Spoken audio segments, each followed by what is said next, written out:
Rashin so babi na biyar. Bismillahirrahmanirrahim.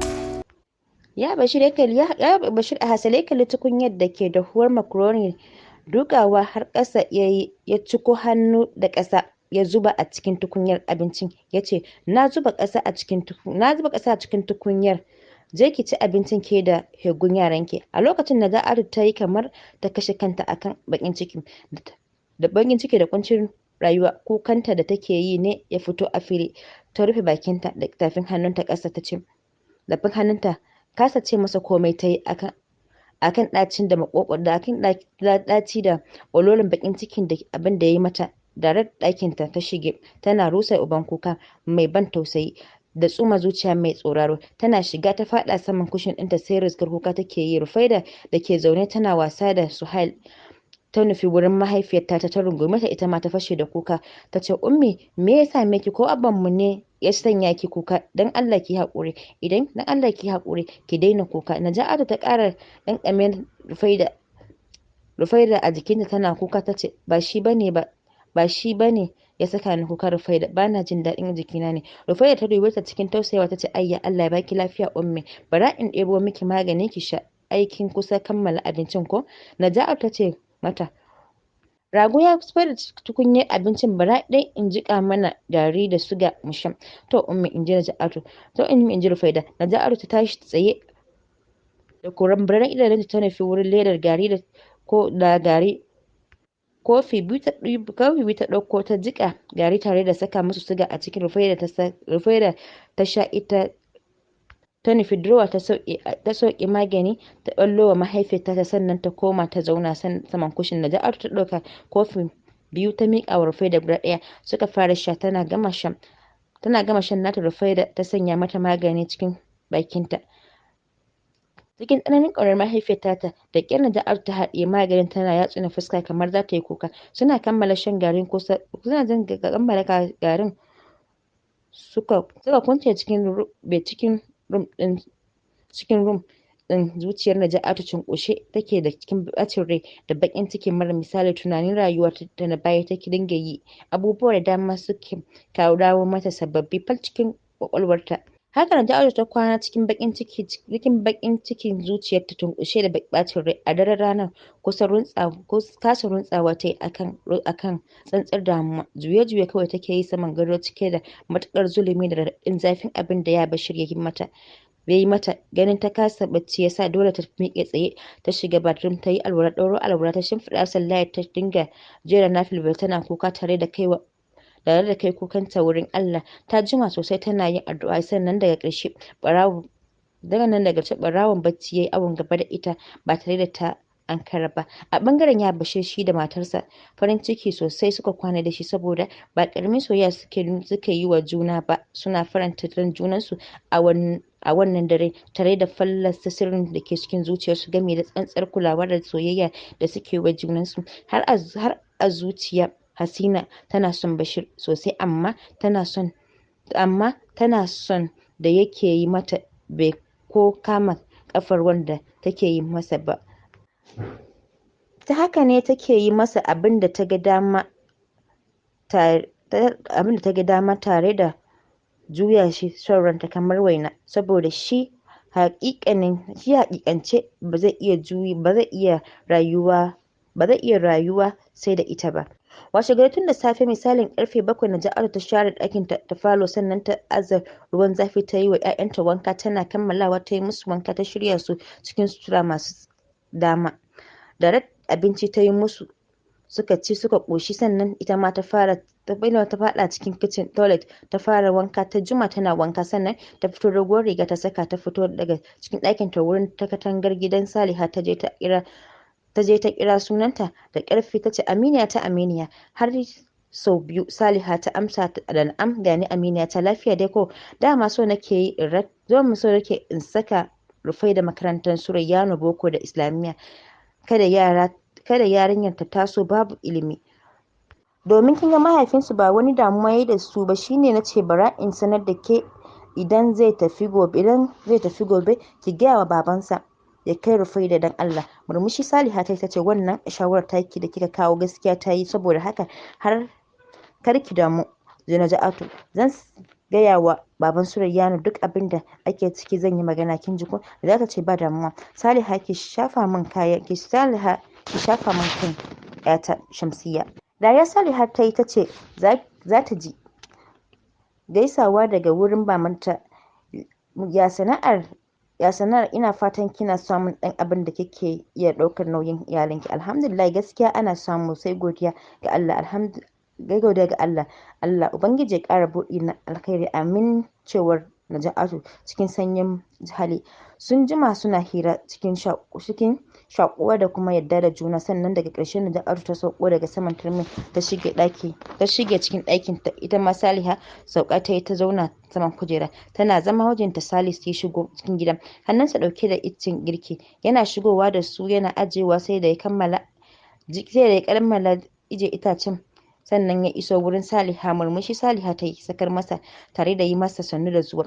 Kujera da take zaune da shi ba tare da ta miƙe tsaye ba, ta shiga ɗakinta. Abincinsa da ruwa ta kawo masa a gabansa ta ajiye. Wanke hannunsa ya fara cin abincin cikin nutsuwa ci yake yi a hankali a kwance, har ya kammala. Yana gama cin abincin ya wanke hannunsa tare da ajiyar zuciya ya ce, Allah Ubangiji ya miki albarka Saliha, yadda kika faranta min Allah Ubangiji ya faranta miki rai a gidan aljanna. Tana jin daɗin addu'ar shi har cikin zuciyarta, sannan ta ɗago idanunta ta kalle shi cikin ƙauna ta ce amin abban Shamsiyya. Salisu ya ce mata, yau ana zafi a gidan nan sosai gaskiya. Ana zafi musamman ku masu fita a kowane lokaci. Yauwa ɗazu Naja'atu ta gaya min gobe za ta turo ƴarta Rufaida ka yi mata ja gaba wurin saka ta a school. Salisu ya jijjiga kansa ya ce makaranta take son saka Rufaida kenan? Kina ganin babu wata matsala da za ta kunno kai? Kin san mijinta Bashir baya da mutunci ko kaɗan. Ko waye kai yana iya ya yaga maka rigar mutunci a gaban mutane. Babu abin da zai biyo baya sai alkhairi. Ka daina tuna Bashir a cikin rayuwarka, saboda Naja'atu da yaranta suna buƙatar taimako. Idan ba mu taimaka mata ba, waye zai tausaya mata har ya taimaka mata? Rayuwa da kake ganin ta abar tsoro ce, yau gare ka gobe ga ɗan uwanka. Idan ka ga gemun ɗan uwanka yana kamawa da wuta, yayyafa wa naka ruwa.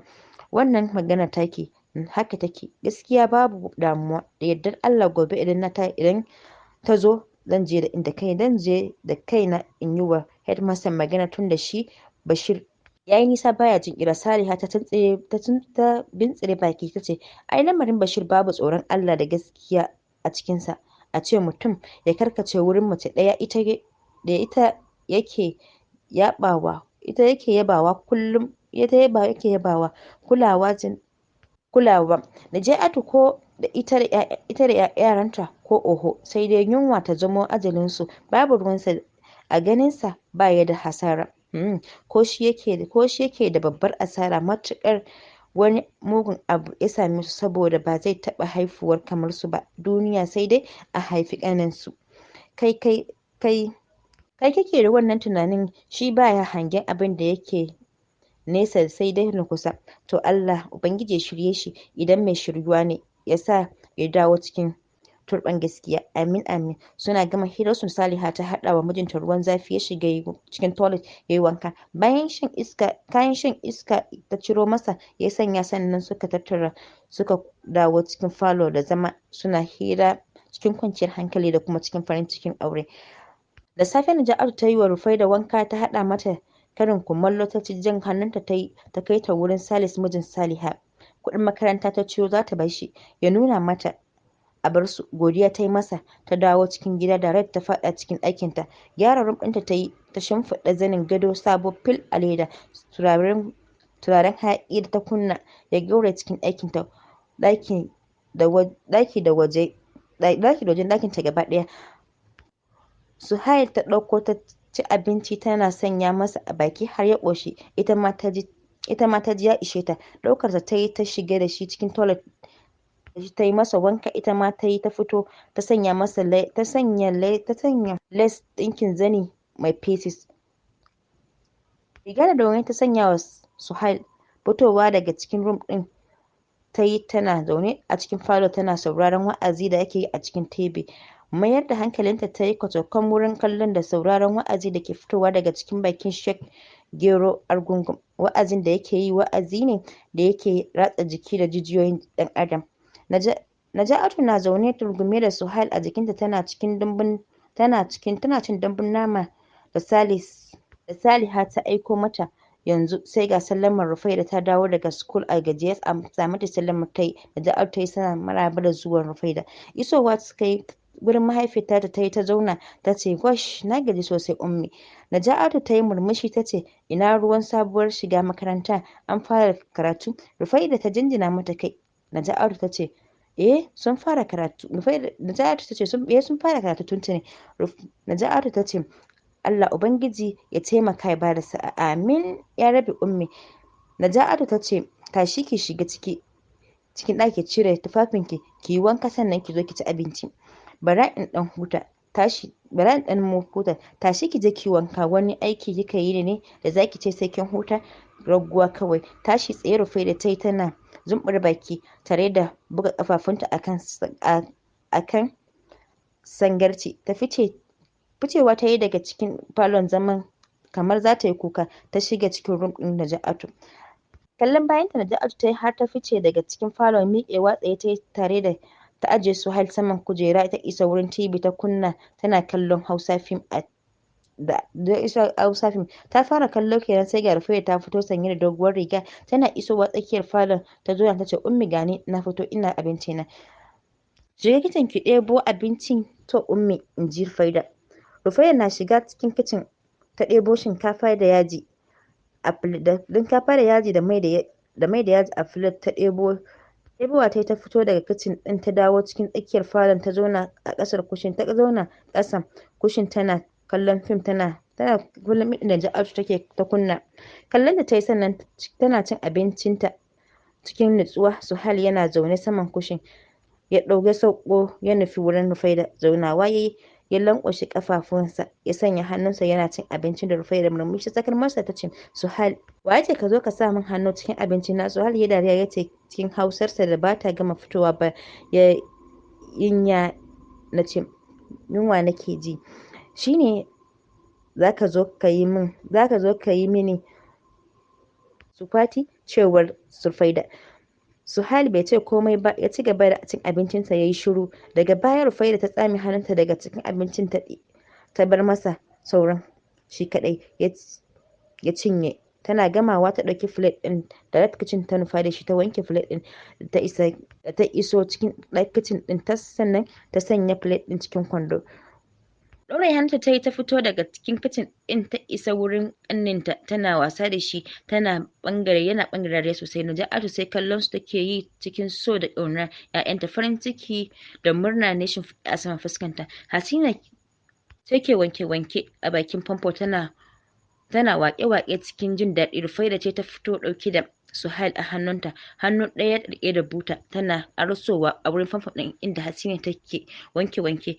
Ajiye Suhail ta yi ta tsaya. Ta isa kusa da famfon za ta sanya buta ta ɗibi ruwa kenan Hasina ta hankalce da ita ta kawo buta za ta ƙara kenan Hasina ta amshe butan ta yi jifa da ita tare da sanya ƙafarta ta yi shuri da Rufaidah. Sai ga ta wuntsila ƙasa ta faɗo kanta ya bugi ƙasa gib. Sanadiyar hakan sai ta ɓalla wata gigitacciyar ƙara da ƙuwa lokaci guda yayin da wani irin raɗaɗin ciwo ya ziyarci sassan jikinta da ƙwaƙwalwarta.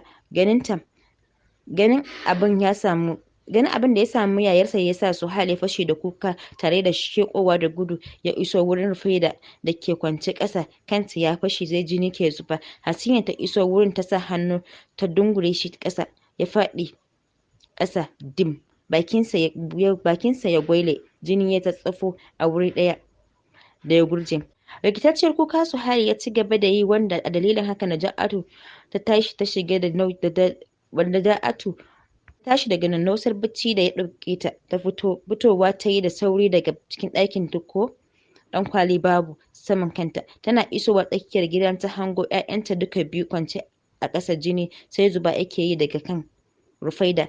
Gabanta ne ya faɗi ras, zuciyarta ta girgiza, hankalinta ya yi ƙololuwar tashi sosai. Wani irin masifaffen fargaba da zulumi ne ya ziyarci sassan jikinta. Tana isa wurin Rufaida da ke kwance cikin mawuyacin hali, har ta sume akan azabar da raɗaɗin ciwon da take ta ji. Naja'atu ta aza hannunta saman kai, hawaye masu zafi sai ƙwaranya suke yi daga cikin idanunta. Hannun Su'ail ta ja ta rungume shi a jikinta, shi ma sai shashshakar kuka yake yi yana tashi, sannan hannunta ta share masa bakinsa inda ya ji ciwo. Tsantsar baƙin ciki da ƙuncin rayuwa suka sake shimfiɗuwa a saman fuskarta. Ta ce, na shiga uku Hasina, waye ya yi wa Rufaida wannan ta'addancin?